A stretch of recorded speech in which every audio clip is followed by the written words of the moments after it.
전력 원선도 및 전력 조류 계산 보도록 하겠습니다. 보세요. 전력 원선도를 먼저 하는데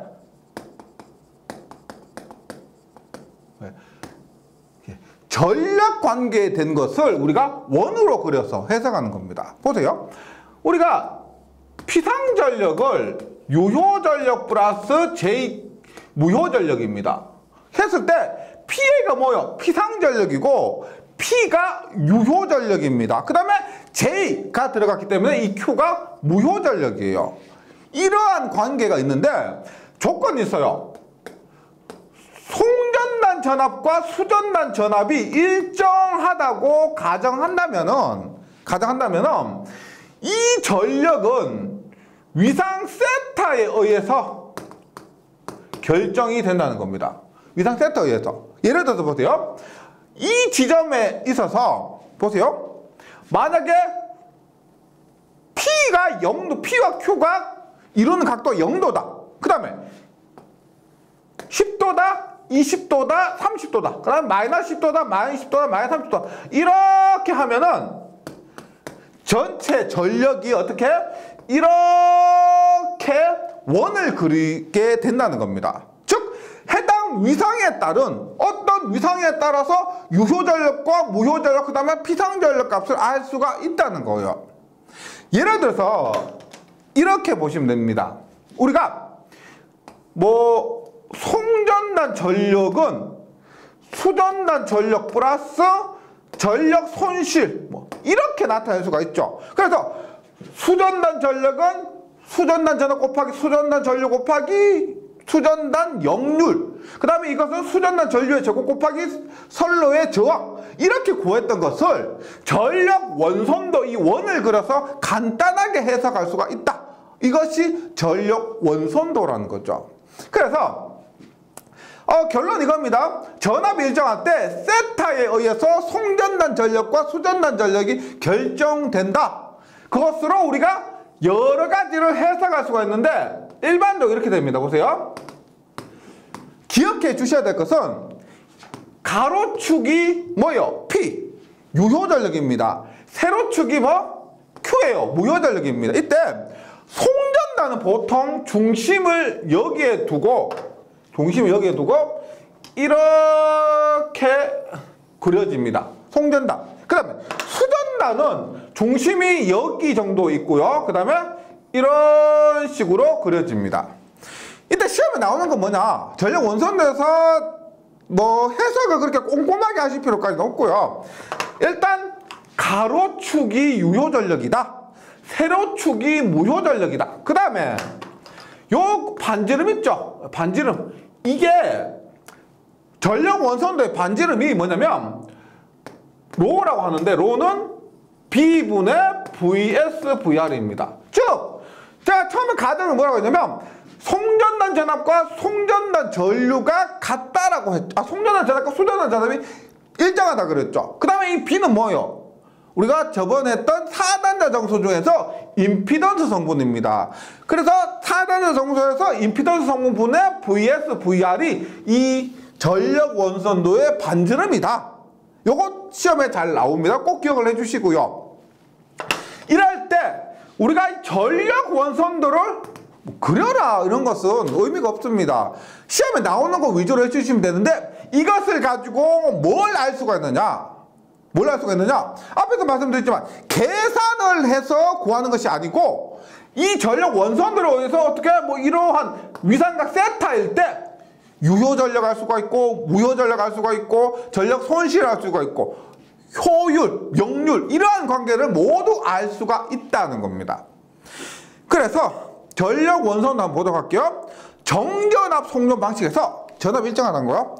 원의 반지름이 로는 B분의 VS VR입니다. 로는 이 반지름이에요. B분의 VS VR이 일정하기 때문에 송수전 전력은 언제나 원선도의 원주상에 존재를 하게 되고 송수전 전력은 전력 계산식에 의해서 정밀하게 계산하여 구할 수도 있으나 이 원선도가 그려지면 원선도를 이용해서 직접 극히를 알 수가 있다는 겁니다.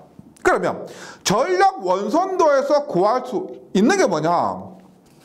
전력 관련된 것 있죠? 대부분 알 수가 있습니다. 유효전력, 무효전력, 피상전력, 수전단 역률의 조상설비 용량의 전력 손실과 송전 효율, 그 다음에 필요한 전력을 보내기 위한 송수전단의 상차각, 송전단 전압과 수전단 전압의 위상차, 그 상의 차를 상차각이라고요. 송수전 가능한 최대 전력, 보낼 수 있는 최대 전력, 뭐 이런 것 같은 이런 최대 전력, 요런 것을 통해서 구할 수가 있고, 정태 안정 극한 전력, 정상 상태라고 보시면 되는데, 정태 안정 극한 전력은 우리가 다음 장에서 안정도 부분에서 나오게 됩니다. 정태 안정 극한 전력, 최대 전력 등을 원선도 상에서 구할 수가 있다는 거 기억해 주시고요. 원선도 상에서 구할 수 없는 것도 있습니다. 뭐냐? 정상 상태에서 보낼 수 있는 최대 전력을 알 수가 있는데, 과도 상태, 즉 고장난 상태에서 보낼 수 있는 최대 전력은 원선도 상에서는 알 수가 없어요. 그것을 과도 안정 극한 전력이라고 그래요. 그래서 과도 안정 극한 전력과 코로나 손실, 우리가 픽식에 의해서 코로나 손실 얼마? 델타분의 241 F 플러스 25 어쩌고저쩌고 하는 그 코로나 손실 있죠. 그것은 이 전력 원선도 상에서 알 수가 없다. 네. 그 다음에 전력 원선도와 전압 유지를 보도록 하겠습니다. 보세요. 우리가 수전단 전력 원선도 이렇게 있죠. 이렇게. 대략적으로 그렇습니다. 이렇게 하고 부하곡선이 있습니다. 부하곡선. 부하곡선은 이렇게 갑니다. 이렇게 가요.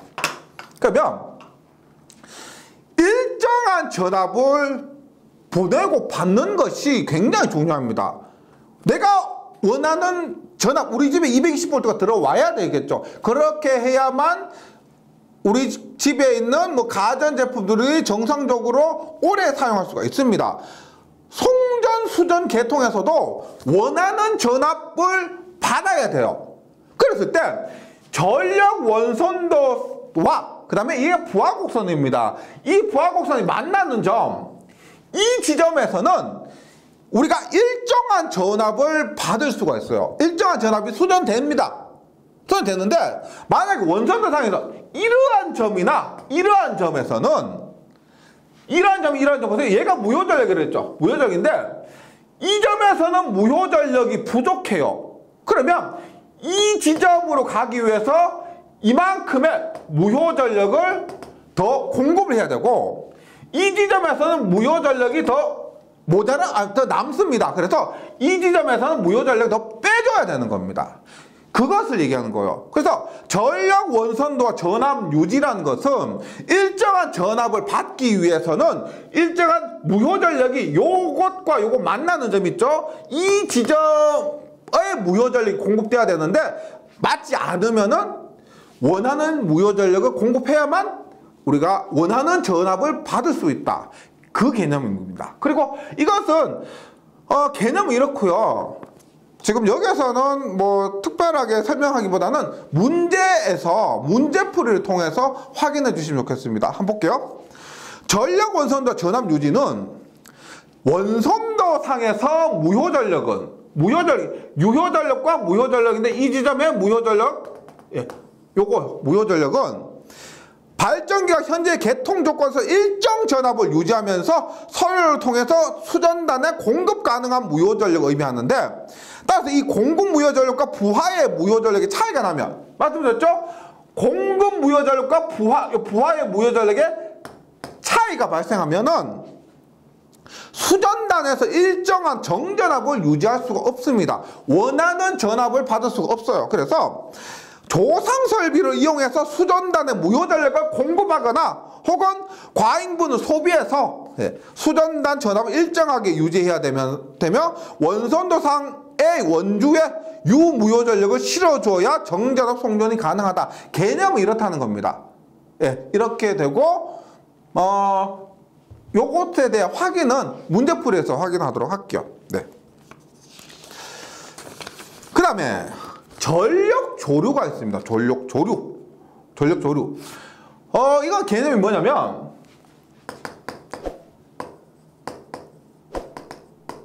전력 조류. 전력의 흐름이라는 겁니다. 전력의 흐름. 보세요. 전력 원선도는 앞에서 전력 원선도는 송전단, 수전단 이렇게요. 어떻게? 송전단 1, 수전단 1, 1대1로 내가 송전단 보내는 거 딱 하나, 받는 거 딱 하나. 그 다음에 또 조건이 정전압. 전압이 일정한 조건입니다. 근데 실제로는 이러한 선로는 이상적인 것이고 실제로는 적용되지 않죠. 보세요. 1대1이고 전압이 일정해야 되는데 실제로는 이렇게 뭐 변전소가 있다면 여기에서도 받고 여기에서도 받고 여기서 받습니다. 그 다음에 변전소 통해서 이렇게 분배를 해줘. 1대1 아닙니다. 그래 보세요. 여기에서 유효전력과 무효전력, 유효전력과 무효전력, 유효전력과 무효전력이고 분배하는 것도 모두 다릅니다. 그래서 이 전력조류는 실제로 전력의 흐름을 나타내는 건데 전력 원선도 1대1도 다소 복잡합니다. 그래서 이 전력 원선은 보통 프로그램으로 있죠. 사람 손으로 이렇게 계산하는 것이 아니고 프로그램상으로 전력의 흐름을 나타내는 것이다. 이렇게 보시면 돼요. 그래서 우리가 뭐 계산하고 자시고 할 건 없습니다. 보세요. 전력 조류는 일단 간단한 송수전 특성은 전력 원선도법을 사용해서 알 수 있으나 전력 원선도는 송전단과 수전단 1대1로 대응하는 간단한 두 기에서만 사용 가능하며 송수전단 전압도 정전압 송전 방식을 채택해서 양단 전압을 일정하게 유지할 수 있는 전제하에서만 사용 가능하지만 실제 송전 계통은 많은 송수전 선로가 복잡하게 얽혀있기 때문에 전력 조류 계산에 의해서 프로그램으로 의해서 해석을 가능하다는 겁니다. 그래서 여기에서는 뭐 계산이 아니에요. 전력 조류 계산은 수많은 발전기에서 발전의 유효전력, 무효전력 등이 어떠한 상태로 전력계통 내를 흐르게 될 것이며 또 이때 전력계통 내의 각 모선이나 선로에서의 전압과 전류는 어떤 분포를 하게 될 것인가를 조사하기 위해서 계산하는 겁니다. 즉 예를 들어서 뭐 이러한 지점에서 내가 이러한 지점에서 전압, 전류, 그 다음에 전력 이러한 값을 알 수가 있다는 겁니다. 이 전력 조류를 해석을 하면은요. 네, 해석을 직접 하지 않습니다. 뭐 프로그램으로 한다고 보시면 되고요. 이때 전력 조류 계산에서 기지량과 미지량, 기지량 알고 있는 거, 미지량 모르는 겁니다. 이때 모선의 종류, 발전기 모선은 말 그대로 발전기와 연결된 메인 라인 보시면 되고요. 중간 부하 모선은 부하와 연결된 메인 라인, 중간 모선은 중간의 메인 라인 이렇게 보시면 됩니다. 모선은 메인 라인 이렇게 보시면 되고요. 이때 기지량은 지금 보시면 유효전력은 발전기 모선, 부하 모선, 중간 모선 모두 알 수가 있죠. 그 다음에 발전기 모선에서는 기지량이 전압의 크기고요. 부하 모선에서는 무효전력 크기고 중간 모선에서는 유출입하는 무효전력입니다. 그 다음에 미지량은 지금 전압의 위상각은 모두 미지량이에요. 모르는 겁니다. 그 다음에 발전기에서 미지량은 무효전력, 부하 모선과 중간 모선에서의 미지량은 전압의 크기가 됩니다. 뭐 이런 관계는 일단 뭐 필기에서는 어차피 객관식이니까 딸딸 외우신다기보다는요 보기에서 찾을 수 있으면 됩니다. 네, 그렇게 해주시고요. 그 다음에 전력적으로 계산을 통해서 알 수 있는 운전 상태입니다. 알 수 있는 거 다시 객관식으로 나오니까 찾을 수 있기만 하면 돼요. 한번 보면 그럴싸할 겁니다.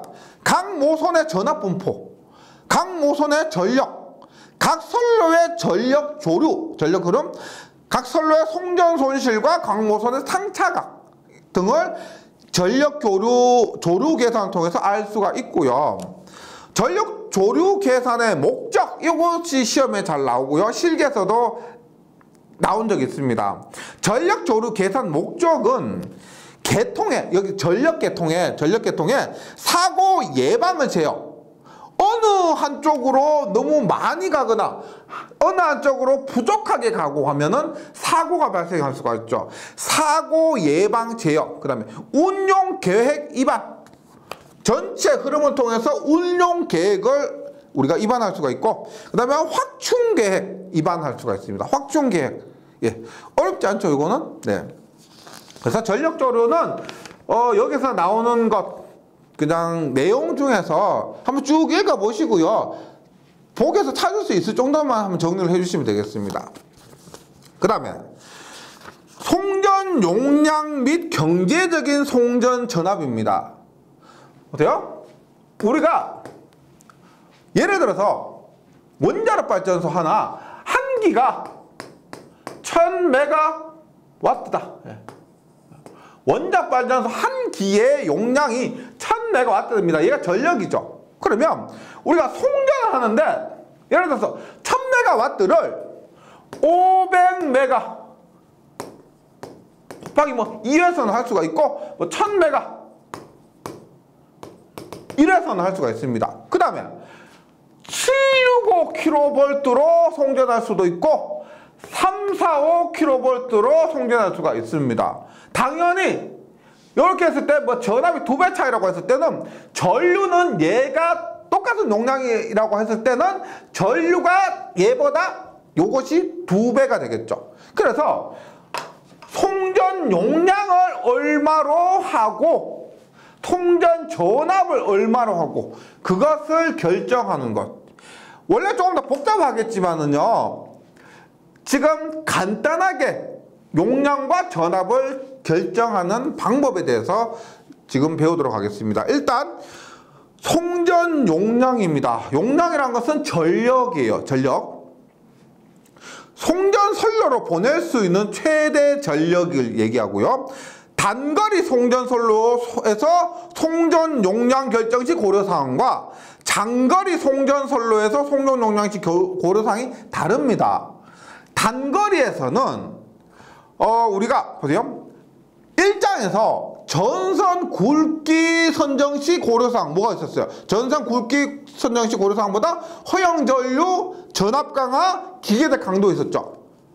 여기에서 기계대 강도 빼고 단거리 송전 선로에서 우리가 송전 용량 결정 시 고려사항은 허용 전류와 전압 강화가 됩니다.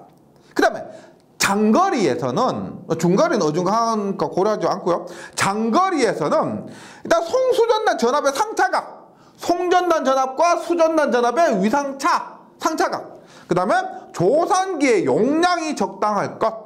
조산기. 예, 우리가 역률 계산하는 그 조산기예요. 그 다음에 송전 효율. 장거리에서는 효율 또한 중요합니다. 송전 효율이 적당할 것이 되고요. 그러면 먼저 송전 전압, 경제적인 송전 전압입니다. 경제적인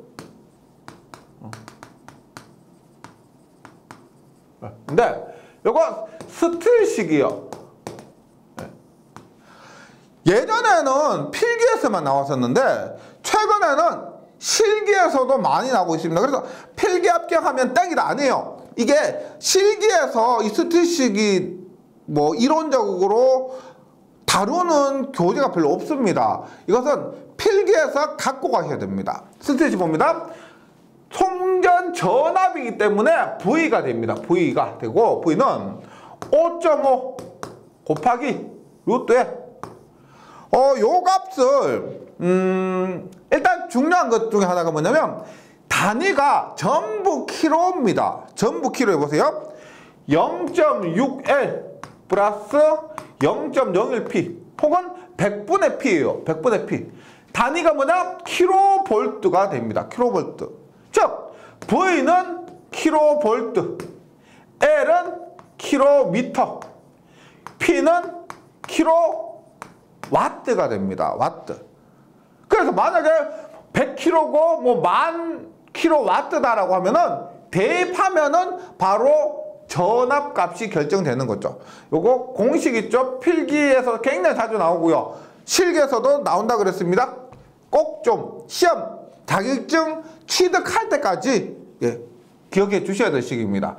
어차피 뭐 유도 과정은 의미가 없고요. 스틸식은 5.5의 루트에 0.6L 플러스 0.01P 혹은 100분의 P고 단위 중요한 것 기억을 해주시기 바랍니다. 그 다음에 송전 용량은 세 가지의 공식이 있습니다. 송전 용량 구하는 공식은 세 가지. 보세요.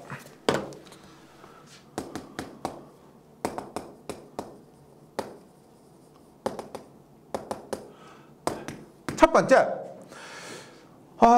이 공식이 지금 X분의 VS V야 사인 델타 메가와트라고 나오는데, 우리가 전기기기에서 비돌극형 동기발전기 출력 공식 혹시 아세요? 비돌극형 동기발전기의 출력 구하는 공식. P는 XS분의 EV 사인 델타. 뭐냐? 동기 리액턴스입니다. 동기 리액턴스 분의 요거 유기기전력과 단자전압이죠. 사인 델타, 이 델타는 E와 V의 위상차입니다. 요것이 뭐다? 비돌극형 발전기에서의 출력이요. 출력. 지금요 송전용량 구하는 공식도 똑같아요. 송전용량 구하는 공식도 지금 송전단 전압, 그 다음에 수전단 전압, 그 다음에 선로의 리액턴스와 송전단 전압과 수전단 전압의 위상차가 주어지면 똑같아요. X죠, X가 리액턴스입니다. X가 리액턴스고, VS, 송전단 전압, 수전단 전압의 사인 델타. 송전단 전압과 수전단 전압의 위상차. 이렇게 되는 거죠. 네. 그리고 지금 VS와 VR이 킬로볼트와 킬로와트면, 킬로볼트라면 10의 3승 곱하기 10의 3승이죠. 킬로면. 그래서 이것이 메가와트가 됩니다. 메가와트. 그 다음에 X가 뭐예요? X가 리액턴스입니다. 리액턴스. 얘는 보통 우리가 일반적으로 유도성 리액턴스 XL이죠. XL. 그래서 선로의 L 값이 크면은 X 값이 커지죠. X 값이 커집니다. 그러면 어떻게? L 값이 커지면 X 값이 커지고, 그러면 용량 P가 작아지는 거죠. 송전 용량이 감소하게 됩니다. 선로의 리액턴스. 그래서 앞에서 우리가 선로 정수할 때 L 값은 나쁜 놈, 안 좋은 놈. 왜? L 값이 크면은 뭐 다른 안 좋은 것도 있지만 이 값에 의해서 송전 용량이 작아지기 때문에 안 좋은 것도 있습니다. 네. 이것이 첫 번째 송전 전력 구하는 방법이고요. 그 다음에 두 번째는 송전 용량 계수법입니다. 송전 용량 계수법인데, 얘는 우리가 송전 용량 계수, 말 그대로 계수가 주어지고요. 길이와 전압에 의해서 구하는 겁니다. 보세요. 송전 용량 계수 K 값이 주어집니다. 그리고 길이가 주어지고요. 여기에 수전단 전압이요. 지금 여기서 VR이죠. VR은 수전단 전압입니다. 송전단 전압은 VS고요. 그래서 지금 수전에 얼마를 받느냐, 그 전압에 의해서 이것 송전 용량이 결정된다는 겁니다. 그래서 KL분의 VR의 자승이고요. 지금 송전 용량 계수 이 K 값은 전압에 따라서 달라지는 겁니다. 예를 들어서 뭐 6만 볼트 이하는 600, 그 다음에 10만 볼트 급은 800, 뭐 이런 식으로 주어지는데, 보통 문제에서 주어지기 때문에 이 K 값 자체는 시험에 나온다 하더라도 크게 고민하실 필요는 없습니다. 그 다음에 고유부하법이요. 고유부하법. 맨 앞에 보세요. 전력은 원래 저항분의 전압의 제곱 공식 있죠. 저항분의 전압의 제곱인데, 교류에서는 임피던스분의 전압의 제곱입니다. 맞죠?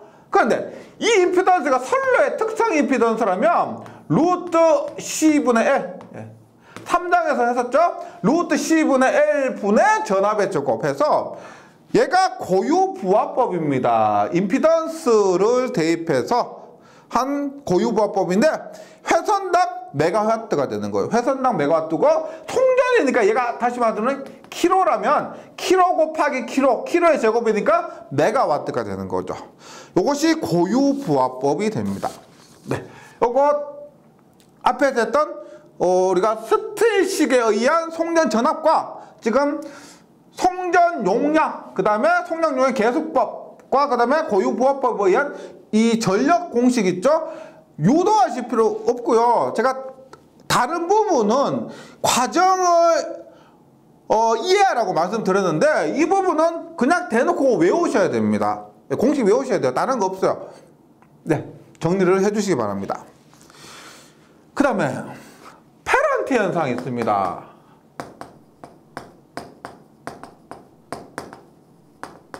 예, 앞에서도 나온 적이 있는데 보세요. 우리가 3장에서 제가 전압 강압 공식 유도했었습니다. 어떻게 했냐면 수전단 전압이고요. 수전단 전압과 이러한 전류, 지상 전류가 흐릅니다. 지상 전류가 흐르면 이것에 의해서 이만큼의 전압 강화가 발생하면 송전단 전압이 이렇게 되죠. 이렇게. 그래서 얘가 수전단 전압이고 이것이 송전단 전압입니다. 일반적으로 지상 부하일 때, 즉 전류가 지상일 때요. 그런데 이런 거 보세요. 저번 시간에 또 제가 설명드린 적이 있는데 여기 부하가 있는데 이 부하의 L 성분이 굉장히 작아요. 그 다음에 선로의 작용정전 용량 얘가 이것에 의한 용량이 큽니다. 그러면 이것에 의한 전류보다 작용정전 용량에 의한 전류가 크면은, 그렇다고 가정하면은 전체적인 전류가 진상전류가 되는 겁니다. 맞죠? 진상전류가 돼요. 그러면 이러한 수전단 전압에서 이만큼 뒤진 것이 지상전류인데 어떻게? 이만큼 앞서죠. 이만큼 앞서고 그 다음에 수직 이렇게 조금 더 이렇게. 그러니까 예를 들어서 이렇게 되면 전압가가 이렇게 돼요. 이렇게 되면은 지금 송전단 전압이 어떻게 되냐면 이렇게 됩니다. 이렇게. 제가 그림을 약간 조금 다시 그릴게요. 요거를 이렇게 돼요. 수전단 전압이 이렇게 되고 이렇게 진상 전류가 흐르고 이렇게. 그러면 전압 강화가 이렇게 됩니다. 보세요. 얘가 수전단 전압이고 얘가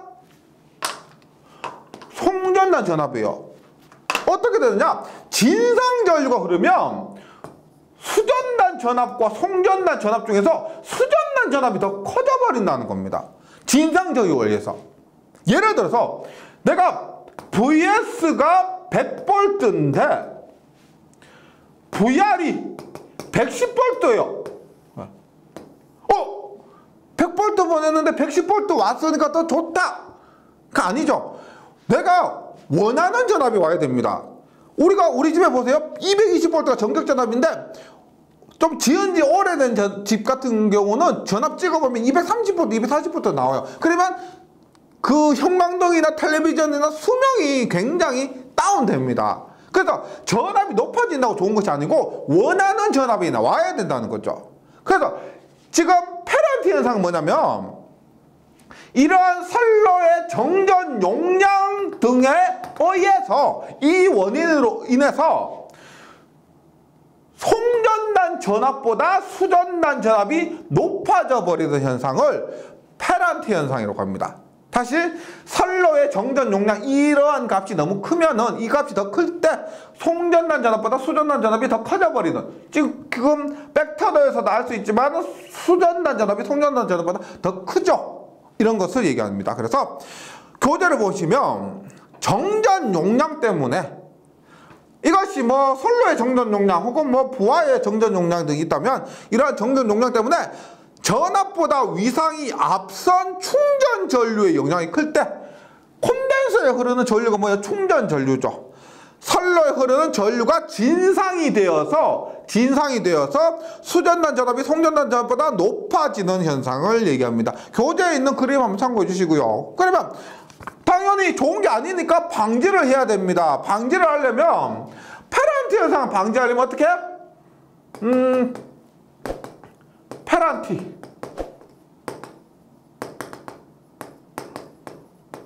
방지 대책. 결국 뭐요? C값을 감소시켜야 됩니다. 맞죠?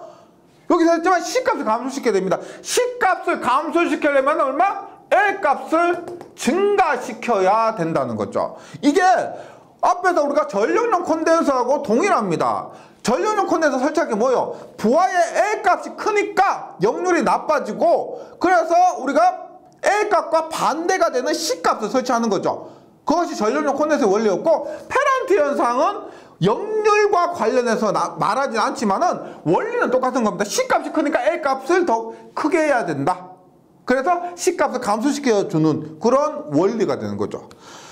방지 대책은 뭐냐? 선로에 흐르는 전류가 지상이 되도록 한다. L값을 크게 해준다는 것 자체가 선로에 흐르는 전류가 지상이 되도록 한다는 것이고, 그 다음에 페란티 현상 방지 대책 앞에서 있었죠? 이거 뭐예요? 블로 리액터. 블로 리액터를 설치하면은 역률 개선의 원리와 동일하게 이해하시면 되겠습니다.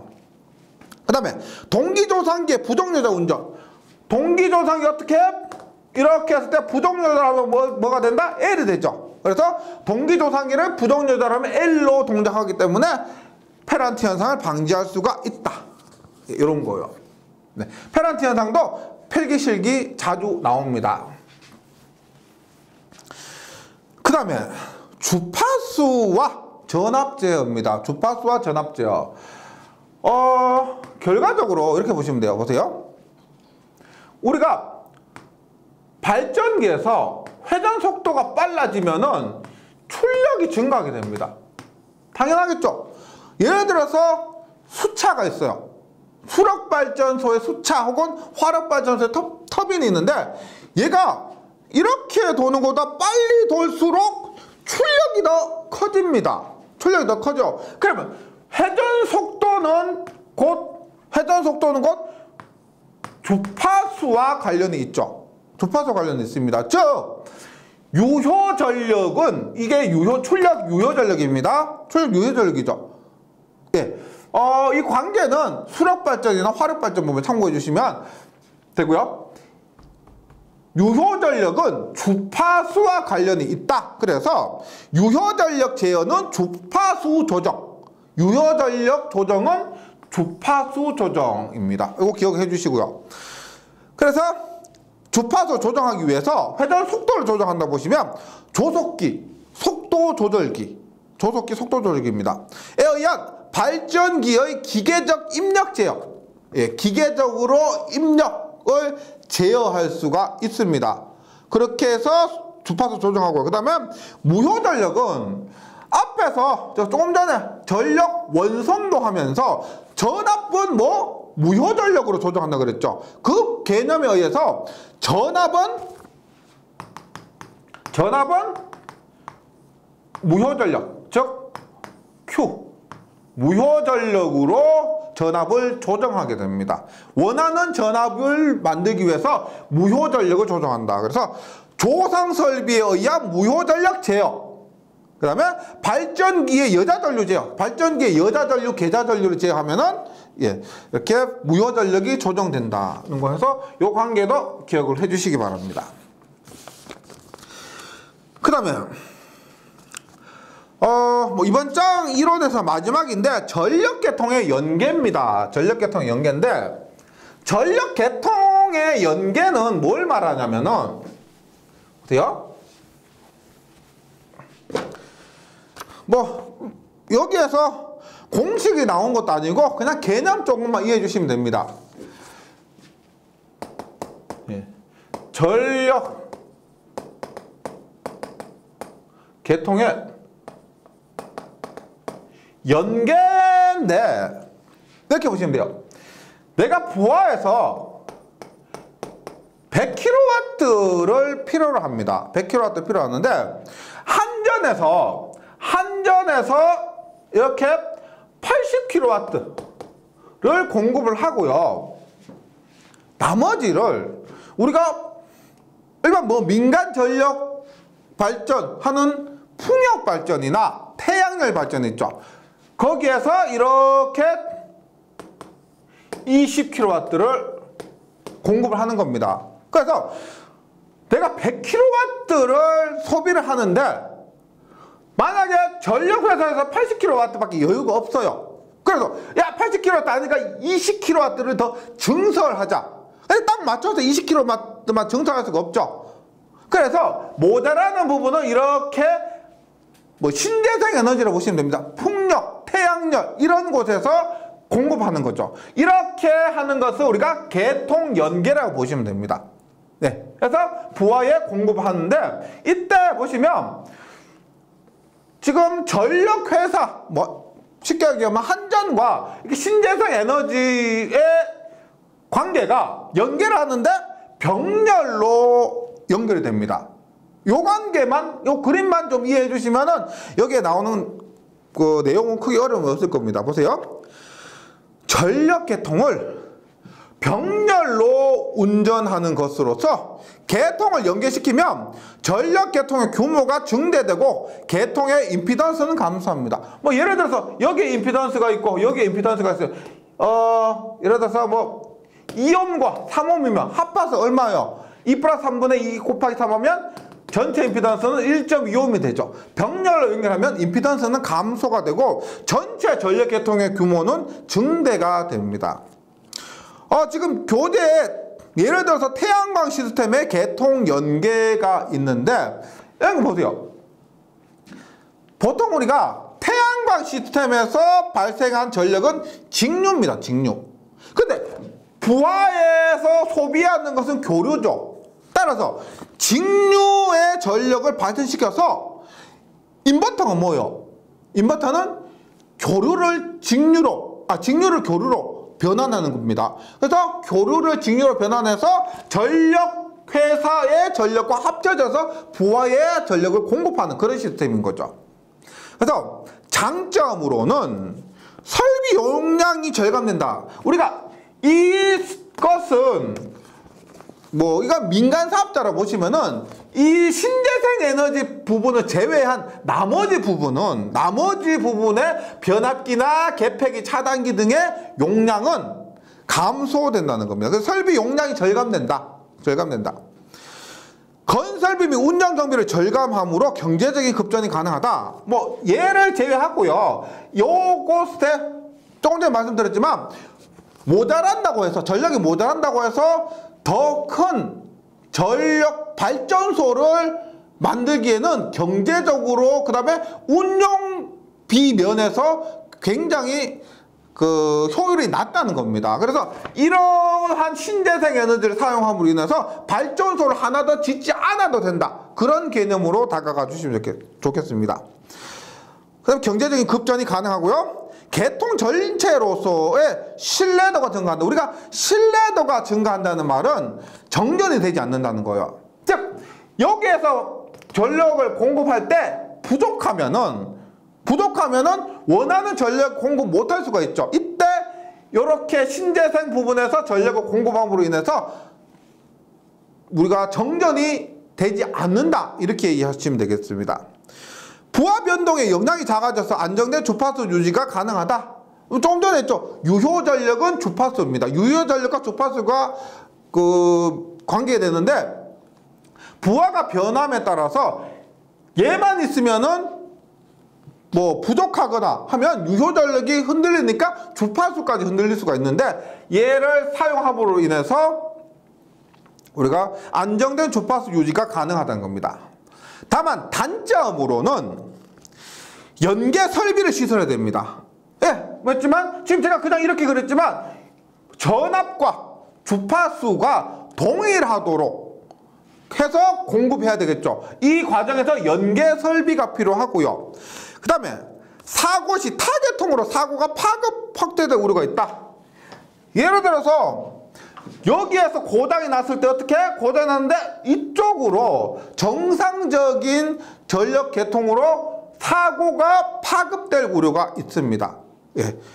그 다음에 병렬 회로수가 많아지면 병렬로 회로수가 많아지게 되고, 이렇게 되면 선로 임피던스가 감소한다 그랬죠. 임피던스가 감소하면 단락 전류가 증대됩니다. 이거 다음 장에서 나오는데, 단락 전류 IS는 퍼센트 임피던스분의 100 곱하기 전격 전류인데, 임피던스 얘가 감소하게 되면은 단락 전류, 쇼트가 났을 때 발생하는 전류의 단락 전류가 증가하게 됩니다. 이 큰 전류가 증가하게 되면은 뭐 안 좋아요. 단락 전류가 크면은 기기의 수명을 감소시키고, 이 전류가 굉장히 크기 때문에 안 좋은 작용을 합니다. 그래서 임피던스가 감소하면은 단락 전류가 증대되고, 그 다음에 이러한 큰 전류가 흐르게 되면은 통신선의 전자유도 장애가 커집니다. 이 부분은 전자유도 장애는 6장에서 유도장애 부분에서 다시 언급하도록 하고요. 그래서 전력계통 연계를 이 그림을 머릿속에 떠오르시면서 장점과 단점을 한번 정리해 주시면 좋겠습니다. 네, 여기까지 잘 정리해 주시고요. 저는 문제풀이 시간에 다시 뵙도록 하겠습니다. 수고하셨습니다.